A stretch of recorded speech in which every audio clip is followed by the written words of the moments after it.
Produire du riz en saison sèche est désormais possible au Mali.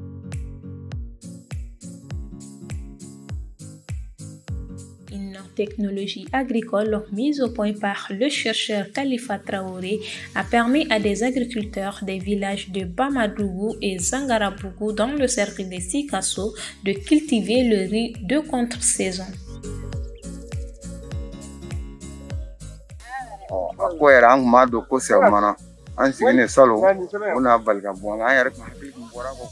Du riz en saison sèche, on n'avait pas pris ça au sérieux. Ils ont trouvé que mon champ était bien placé pour le projet et j'ai été sélectionné. Cette année, j'ai eu quelques difficultés liées à l'eau. Le projet a vite géré le problème et on a pu travailler.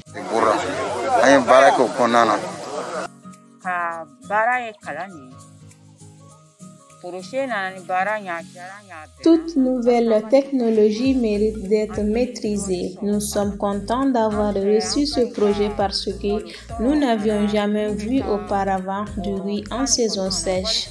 Nous espérons récolter une vingtaine de sacs de riz pour que les autres villages nous envient, car cette nouvelle technologie pourrait bouter la faim hors du Mali.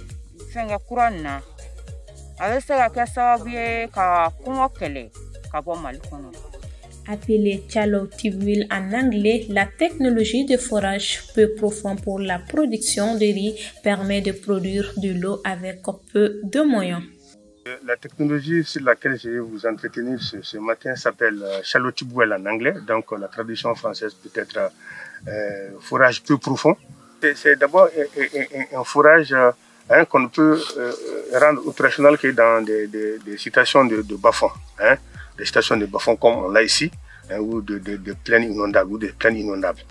Et donc le principe est très simple, c'est une motopompe de 3 chevaux qu'on a, et auquel on connecte un tube galvanisé, un tuyau galvanisé, donc ça veut dire en fer.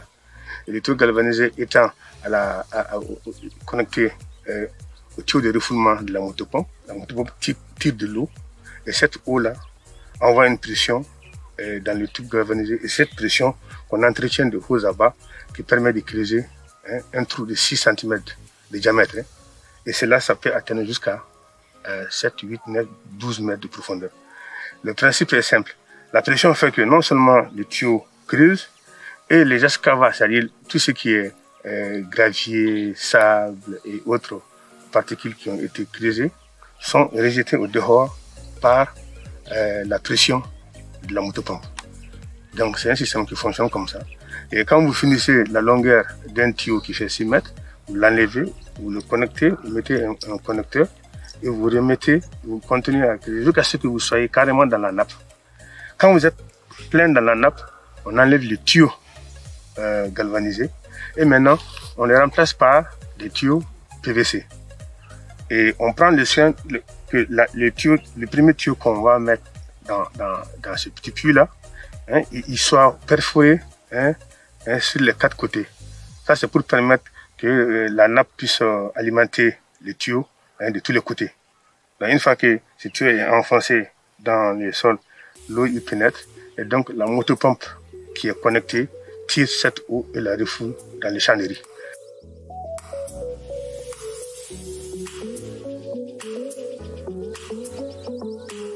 Lancé en 2018, le programme de technologie pour la transformation de l'agriculture africaine est financé par la Banque africaine de développement avec l'objectif d'apporter 120 millions de tonnes de denrées alimentaires supplémentaires à la production globale africaine.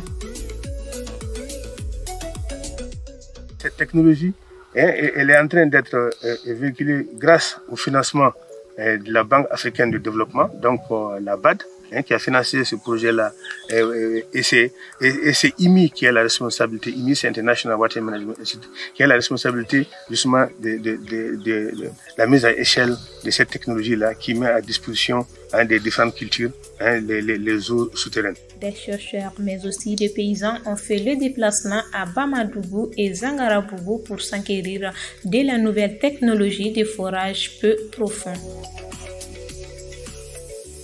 Après la visite des 2 champs, Je pense que comparé à l'année dernière, la technologie est en train d'être maîtrisée par les deux villages. Seulement, il y a eu un décalage de date de semis, ce qui a fait que à Bamadougou, le riz est presque à maturité. Et au niveau de ce village à Zangaradougou, le riz est à l'initiation paniculaire. Et ça, c'est dû au décalage de date de semis. Et comparé à l'année dernière aussi, je pense que les parcelles sont vraiment acceptables par rapport à l'année dernière. Comme toute technologie, le début de toute technologie, dans la pratique, pose des problèmes. Mais à cette deuxième année, on a senti qu'ils sont en train de maîtriser la technologie. Au Mali, 80% de la population active travaille dans le secteur agricole. La vulgarisation de cette nouvelle technologie reste donc un pas important vers l'augmentation de la résilience des populations face au changement climatique.